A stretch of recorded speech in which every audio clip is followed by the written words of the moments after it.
जय हिंद मेरे प्यारे साथियों। एक बार फिर से स्वागत है आपका हमारे चैनल पीके स्मार्ट ट्रिक्स में। दोस्तों, आज की वीडियो में आपको 30 प्रश्न ऐसे देखने को मिलेंगे जो हर एग्ज़ाम के लिए बड़े ही महत्वपूर्ण हैं। दोस्तों, 30 प्रश्न ज़रूर हैं, लेकिन यहाँ से आपको बहुत नॉलेज मिलेगी। दोस्तों, देरी ना करते हुए पहला प्रश्न देखेंगे। बिरजू महाराज किस नृत्य से जुड़े हुए हैं? दोस्तों, पहला ही प्रश्न है बिरजू महाराज से संबंधित। एसएससी जीडी का जो पेपर हुआ है अभी, उसी में ये प्रश्न आया था कि जो बिरजू महाराज हैं वो किस घराने से संबंधित हैं। तो दोस्तों, बिरजू महाराज किस घराने से संबंधित हो जाएंगे? लखनऊ घराने से। याद रखेंगे सभी साथी, लखनऊ घराने से संबंधित हैं बिरजू महाराज। यहाँ पूछा है बिरजू महाराज किस नृत्य से जुड़े हैं। तो दोस्तों, बिरजू महाराज जो थे वो कथक नृत्य से जुड़े हुए थे। अब यहाँ दोस्तों एक प्रश्न और भी बनता है कि जो कथक नृत्य है ये किस प्रदेश में होता है या राज्य में होता है? तो कहाँ हो जाएगा? यूपी में। ठीक है, उत्तर प्रदेश से संबंधित है कथक नृत्य। आगे देखेंगे क्वेश्चन नंबर 2।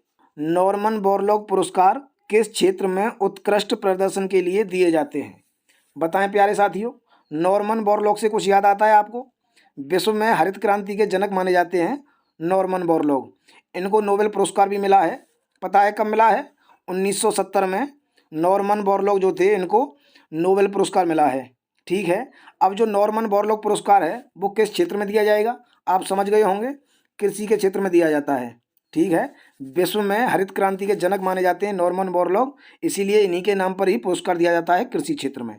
क्वेश्चन नंबर 3 देखेंगे। भारत के राष्ट्रपति ने जिस एकमात्र मामले में वीटो शक्ति का प्रयोग किया वह कौन सा था? बताएं साथियों, कौन ऐसे राष्ट्रपति थे जिन्होंने वीटो शक्ति का प्रयोग किया था?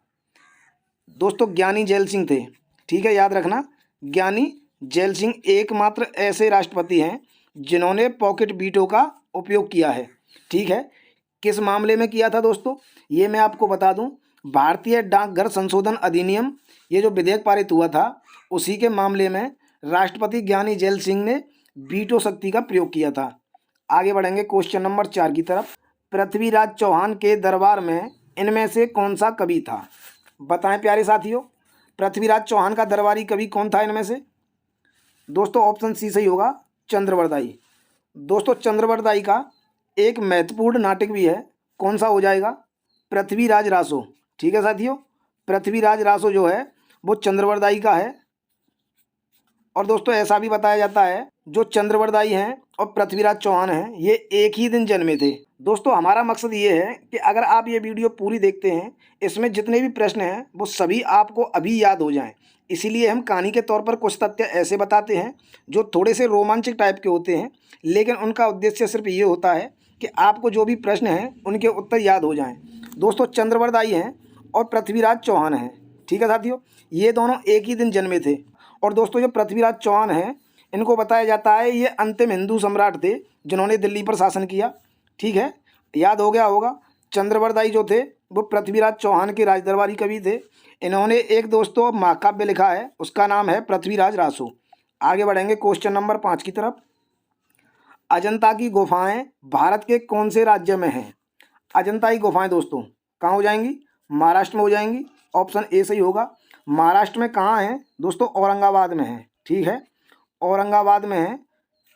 जिस शासक ने इन्हें बनवाया है उनका नाम है भीमसेन। ठीक है दोस्तों, भीमसेन है। ये वाकाटक साम्राज्य के सम्राट थे भीमसेन। इन्होंने ही अजंता की गुफाओं का निर्माण करवाया था। महाराष्ट्र में होंगी। ऑप्शन ए सही होगा। आगे बढ़ेंगे क्वेश्चन नंबर 6। संकल्प नामक प्रोजेक्ट किस बीमारी के उन्मूलन से जुड़ा है? संकल्प नामक प्रोजेक्ट दोस्तों HIV से हो जाएगा। ऑप्शन बी सही होगा। आगे बढ़ेंगे क्वेश्चन नंबर 7। भारत पाकिस्तान की सीमा रेखा को क्या कहा जाता है? दोस्तों, महत्वपूर्ण प्रश्न है, बार बार एग्जाम में आता है। भारत और पाकिस्तान के बीच की रेखा को क्या कहा जाएगा? रेड क्लिफ कहा जाएगा। ऑप्शन सी सही होगा। आगे बढ़ेंगे क्वेश्चन नंबर 18। 1885 में हुए भारतीय राष्ट्रीय कांग्रेस के पहले अधिवेशन की अध्यक्षता किसने की? बताएं प्यारे साथियों, भारतीय राष्ट्रीय कांग्रेस का जो पहला अधिवेशन हुआ उसके अध्यक्ष कौन थे? दोस्तों, मैं आपको बता दूं कि जो भारतीय राष्ट्रीय कांग्रेस का स्थापना जो की है वो किसने की है? A.O. ह्यूम ने की है। ठीक है, 1885 में इसकी स्थापना हुई और स्थापना किसने की? A.O. ह्यूम ने की। लेकिन यहाँ क्या पूछा है कि पहले अधिवेशन की अध्यक्षता किसने की। तो दोस्तों व्योमेश चंद्र बनर्जी इसका सही आंसर होगा। पहले अध्यक्ष जो थे वो थे व्योमेश चंद्र बनर्जी। आगे बढ़ेंगे क्वेश्चन नंबर 9 की तरफ। भारत में प्रकाशित प्रथम समाचार पत्र कौन सा है। दोस्तों भारत में पहला समाचार पत्र कौन सा हो जाएगा, बंगाल गजट हो जाएगा। बार बार प्रश्न ये एग्जाम में आता है कि भारत का प्रकाशित प्रथम समाचार पत्र कौन सा होगा, बंगाल गजट हो जाएगा। अगर पूछा जाए कि इसका प्रकाशन किसने किया है, आप दोस्तों क्या बताएंगे, जेम्स ऑगस्टस हिक्की। ठीक है, याद रखना, जेम्स ऑगस्टस हिक्की ने इसका प्रकाशन शुरू किया था। कब किया है दोस्तों, 1870 में किया था। कहाँ से किया है, तो कलकत्ता से। इसका प्रकाशन कहाँ से शुरू हुआ था, कलकत्ता से प्रकाशन शुरू हुआ। किसने किया है, जेम्स ऑगस्टस हिक्की ने शुरू किया। प्रथम समाचार पत्र बंगाल गजट हो जाएगा। 1870 में शुरुआत हुई, कलकत्ता से शुरुआत हुई। किसने शुरुआत की, जेम्स ऑगस्टस हिक्की ने। आगे बढ़ेंगे क्वेश्चन नंबर 10 की तरफ। सिंधु सभ्यता के किस स्थल से दुनिया का सबसे पुराना स्टेडियम मिला है। किससे मिला है साथियों, धौलावीरा। ऑप्शन ए सही हो जाएगा। आगे बढ़ेंगे क्वेश्चन नंबर 11। सबसे ज़्यादा दूध देने वाली गाय की नस्ल कौन सी है। बताएं प्यारे साथियों, सबसे ज़्यादा दूध कौन सी गाय देती है, थारपाकर। ऑप्शन ए सही हो जाएगा। दोस्तों ये मुख्य रूप से पता है कहाँ मिलती है, ये राजस्थान के जोधपुर और जैसलमेर में मिलती है। ठीक है, याद रखना, जोधपुर और जैसलमेर में सबसे ज़्यादा पाई जाती है। क्वेश्चन नंबर 12 देखेंगे। मुगल काल में बटाई अथवा गल्ला बख्शी लगान व्यवस्था साम्राज्य के किन क्षेत्रों में लागू नहीं थी। कहाँ नहीं थी दोस्तों, बीदर क्षेत्र में। ऑप्शन डी सही हो जाएगा। आगे बढ़ेंगे क्वेश्चन नंबर 13 की तरफ। विश्व कैंसर दिवस कब मनाया जाता है। दोस्तों बड़ा ही महत्वपूर्ण प्रश्न है, विश्व कैंसर दिवस कब मनाया जाएगा। ऑप्शन डी सही हो जाएगा, 4 फरवरी को। आगे बढ़ेंगे क्वेश्चन नंबर 14 की तरफ। MC मैरी कॉम इनमें से किस खेल की खिलाड़ी हैं। बताओ प्यारे साथियों, टॉप लेवल का प्रश्न है। MC मैरी कॉम किस खेल से संबंधित हो जाएंगी, दोस्तों बॉक्सिंग से। ऑप्शन बी सही होगा, MC मैरी कॉम बॉक्सिंग से संबंधित हैं। दोस्तों इन्होंने 8 बार विश्व मुक्केबाजी प्रतियोगिता विजेता बनी है ये। ठीक है, 8 बार बनी है ये, याद रखना इनको, कभी भी प्रश्न एग्जाम में आ सकता है। आगे बढ़ेंगे क्वेश्चन नंबर 15 की तरफ। रविंद्रनाथ टैगोर इनमें से क्या थे। रविंद्रनाथ टैगोर दोस्तों महान व्यक्ति थे, चित्रकार भी थे, कवि भी थे और लेखक भी थे। कौन सा आंसर हो जाएगा, ऑप्शन डी सही हो जाएगा। दोस्तों ये जो रविंद्रनाथ टैगोर हैं इनसे कई प्रश्न बनते हैं। एक तो प्रश्न ये बनता है कि सबसे पहले नोबेल पुरस्कार भारत में किसे मिला, तो साथियों उसका उत्तर भी रविंद्रनाथ टैगोर ही होगा। कब मिला है इनको नोबेल पुरस्कार, तो 1913 में मिला है। ठीक है, साहित्य का नोबेल पुरस्कार मिला था रविंद्रनाथ टैगोर को, जो कि भारत के प्रथम ऐसे व्यक्ति थे जिन्होंने नोबेल पुरस्कार प्राप्त किया 1913 में। दोस्तों एक प्रश्न और भी पूछ लिया जाता है यहाँ पर कि गुरुदेव किसे कहते हैं। दोस्तों गुरुदेव की जो उपाधि है वो भी रविंद्रनाथ टैगोर को ही मिली हुई थी। ठीक है, एक प्रश्न ऐसे भी पूछ लेते हैं कि जो गांधी जी थे उनको महात्मा सर्वप्रथम किसने कहा। तो दोस्तों गांधी जी को जो महात्मा की उपाधि दी है वो भी रविंद्रनाथ टैगोर ने ही दी है। ठीक है दोस्तों, रविंद्रनाथ टैगोर से संबंधित कई प्रश्न बनते हैं जो कि एग्जाम में भी पूछे जाते हैं। अगला देखेंगे क्वेश्चन नंबर 16। किरण बेदी भारत सरकार की किस सेवा में कार्यरत थी। किरण बेदी जो है दोस्तों वो IPS अफसर थी। ऑप्शन सी सही हो जाएगा। दोस्तों एक प्रश्न यहाँ ऐसे भी पूछा जाता है कि भारत की पहली महिला IPS कौन थी। भारत की जो पहली महिला IPS हैं वो भी किरण बेदी हो जाएंगी। इनको दोस्तों एक पुरस्कार भी मिला है। कौन सा पुरस्कार है, रेमन मैग्सेसे पुरस्कार 1994 में इनको मिला है। ठीक है साथियों, 1994 में रेमन मैग्सेसे पुरस्कार भी इनको मिला है किरण बेदी को। दोस्तों भारत की पहली IPS महिला किरण बेदी हो जाएंगी। इनको रेमन मैग्सेसे पुरस्कार मिला 1994 में। ठीक है, अगला देखेंगे क्वेश्चन नंबर 17। पंचायती राज दिवस कब मनाया जाता है। बताएं साथियों, पंचायती राज दिवस कब मनाया जाता है। ये दोस्तों 24 अप्रैल को मनाया जाता है। ठीक है, अब प्रश्न ये बनता है कि 24 अप्रैल को ही क्यों मनाया जाता है। दोस्तों आपने सुना होगा 73वां संविधान संशोधन जो हुआ है वो पंचायती राज से ही संबंधित है। वो दोस्तों जिस दिन लागू हुआ था वो दिन था 24 अप्रैल। ठीक है, 24 अप्रैल 1992 को ये लागू हुआ है। ठीक है, 24 अप्रैल 1992 में लागू हुआ था, इसीलिए पंचायती राज दिवस जो है वो 24 अप्रैल को मनाया जाता है। ठीक है साथियों, आगे बढ़ेंगे क्वेश्चन नंबर 18। मेधा पाटेकर को इनमें से किस रूप में पहचाना जाता है? मेधा पाटेकर कौन थी? सामाजिक कार्यकर्ता थी। ऑप्शन सी सही हो जाएगा। दोस्तों इनसे संबंधित एक प्रश्न और भी आता है, नर्मदा बचाओ आंदोलन या फिर नर्मदा घाटी आंदोलन, सुना होगा आपने। नर्मदा बचाओ आंदोलन जो था वो मेधा पाटेकर ने ही शुरू किया था, तब से ही इनको सामाजिक कार्यकर्ता के रूप में जाना जाने लगा। काफ़ी इनको पुरस्कार भी मिले। आगे बढ़ेंगे, क्वेश्चन नंबर 19, दुनिया का सबसे ऊंचा रेलवे ब्रिज किस नदी पर बनाया जाना है? किस नदी पर बनाया गया है दोस्तों? ये बनाया गया है चेनाब नदी पर। ठीक है, चेनाब नदी पर कहाँ बनाया गया है पता है? जम्मू कश्मीर में। याद रखेंगे, सबसे ऊंचा रेलवे ब्रिज जम्मू कश्मीर में है, याद रखेंगे दोस्तों। इसका अगर नाम पूछ लेता है तो इसका नाम होगा चेनाब रेल ब्रिज। ठीक है साथियों, इसका नाम चेनाब रेल ब्रिज हो जाएगा।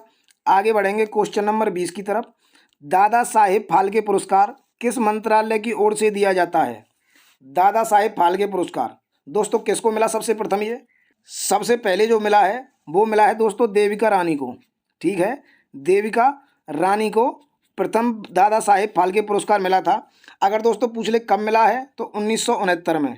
1969 में ही दादा साहेब फाल्के पुरस्कार की शुरुआत हुई थी। सबसे पहले देविका रानी को ये मिला था। अब दोस्तों प्रश्न ने पूछा है किस मंत्रालय की ओर से दिया जाएगा?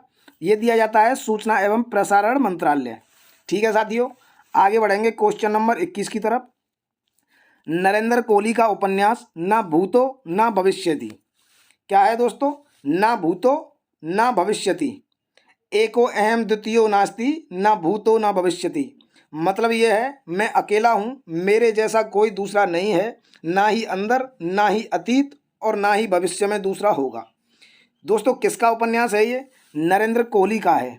ठीक है, अब पूछा क्या है ये किस पर आधारित है? दोस्तों इसका उत्तर हो जाएगा स्वामी विवेकानंद। ये दोस्तों ये जो उपन्यास है ना भूतो ना भविष्यति, ये स्वामी विवेकानंद की जीवनी पर आधारित नहीं है, ये आधारित है उनके लक्ष्य, क्रम और संघर्ष के आधार पर लिखा हुआ है। ठीक है साथियों, आगे देखेंगे क्वेश्चन नंबर 22, मृणालिनी साराभाई का संबंध नृत्य की किस विद्या से है? किस विद्या से होगा दोस्तों? भरतनाट्यम से हो जाएगा। ऑप्शन सी सही होगा। दोस्तों एक प्रश्न और भी बनता है और बड़ा महत्वपूर्ण है कि जो भरतनाट्यम है ये कहाँ का लोक नृत्य है? कहाँ का हो जाएगा दोस्तों? ये हो जाएगा तमिलनाडु का। याद रखेंगे सभी दोस्त, तमिलनाडु का ये लोक नृत्य है, बार बार एग्जाम में पूछा जाता है। आगे बढ़ेंगे क्वेश्चन नंबर 23 की तरफ, साइना नेहवाल का संबंध इनमें से किस खेल से है? साइना नेहवाल किससे हो जाएंगी? बैडमिंटन से। ऑप्शन सी सही होगा। आगे बढ़ेंगे question number 24, discovery of India नामक किताब किसने लिखी है? डिस्कवरी ऑफ इंडिया किसने लिखी है? पंडित जवाहरलाल नेहरू। याद रखेंगे। आगे बढ़ेंगे क्वेश्चन नंबर 25, हरित क्रांति का संबंध इनमें से किससे रहा है? हरित क्रांति के लिए दोस्तों अभी मैंने आपको बताया, विश्व में हरित क्रांति का जनक किसे कहा जाता है? नॉर्मन बोरलॉग को कहा जाता है। अगर दोस्तों पूछ लेता है कि भारत में हरित क्रांति का जनक कौन है तो एम.एस. स्वामीनाथन हो जाएंगे। ठीक है, यहाँ प्रश्न क्या पूछ रहा है? हरित क्रांति का संबंध इनमें से किससे रहा है? दोस्तों सबसे पहले आपको पता होना चाहिए हरित क्रांति जो है वो कृषि से संबंधित है। अगर यहाँ हम देखें तो अच्छे बीजों से कृषि उत्पादन बढ़ाना, यानी कि ऑप्शन बी करेक्ट हो जाएगा। आगे बढ़ेंगे क्वेश्चन नंबर 26, मोहिनी अट्टम इनमें से किस राज्य का नृत्य है? दोस्तों ये भी बड़ा ही महत्वपूर्ण प्रश्न है, बार बार एग्जाम में आता भी है। मोहिनी अट्टम किससे हो जाएगा? केरल से हो जाएगा। ऑप्शन ए सही होगा। आगे बढ़ेंगे क्वेश्चन नंबर 27 की तरफ, भारत में पहले आम चुनाव कब आयोजित किए गए? दोस्तों ये भी प्रश्न बार बार एग्जाम में आता है, पहले आम चुनाव कब हुए? 1952 को लॉक करेंगे। आगे बढ़ेंगे क्वेश्चन नंबर 28, पृथ्वीराज रासो के रचयिता इनमें से कौन है? दोस्तों अभी मैंने ऊपर ये प्रश्न आया था और मैंने बताया भी है, पृथ्वीराज रासो के रचयिता चंद्रवरदाई हो जाएंगे। ऑप्शन बी, किसके राज दरबारी कवि थे? पृथ्वीराज चौहान के। आगे बढ़ेंगे क्वेश्चन नंबर 29 की तरफ, डॉक्टर अब्दुल कलाम द्वारा लिखी गई आत्मकथा का नाम क्या है? दोस्तों कई बार पेपर में ये आया है, अब्दुल कलाम द्वारा लिखी गई आत्मकथा wings of fire. Option A सही हो जाएगा। आगे बढ़ेंगे नेक्स्ट क्वेश्चन की तरफ, क्वेश्चन नंबर 30, मिस यूनिवर्स बनने वाली प्रथम भारतीय महिला कौन थी? कौन हो जाएंगी दोस्तों? मिस यूनिवर्स पूछ रहा है, सुष्मिता सेन हो जाएंगी। ठीक है, सुष्मिता सेन को मिस यूनिवर्स का खिताब कब मिला था? 1994 को। ठीक है साथियों। रीता फारिया को भी आप लोग याद रखेंगे। रीता फारिया जो है वो मिस वर्ल्ड का खिताब इन्होंने जीता था 1966 में। ठीक है साथियों, रीता फारिया मिस वर्ल्ड का खिताब 1966 में जीता है। सुष्मिता सेन ने 1994 में मिस यूनिवर्स का खिताब जीता था। दोस्तों आज की वीडियो यहीं समाप्त की जाती है। अगर दोस्तों वीडियो अच्छी लगी हो तो वीडियो को लाइक करें, चैनल को सब्सक्राइब कर लें। अगर वीडियो में कुछ भी महत्वपूर्ण आपको लगा है तो अपने दोस्तों को शेयर भी करें। दोस्तों फिर मिलूंगा ऐसी एक और वीडियो लेके, तब तक के लिए जय हिंद।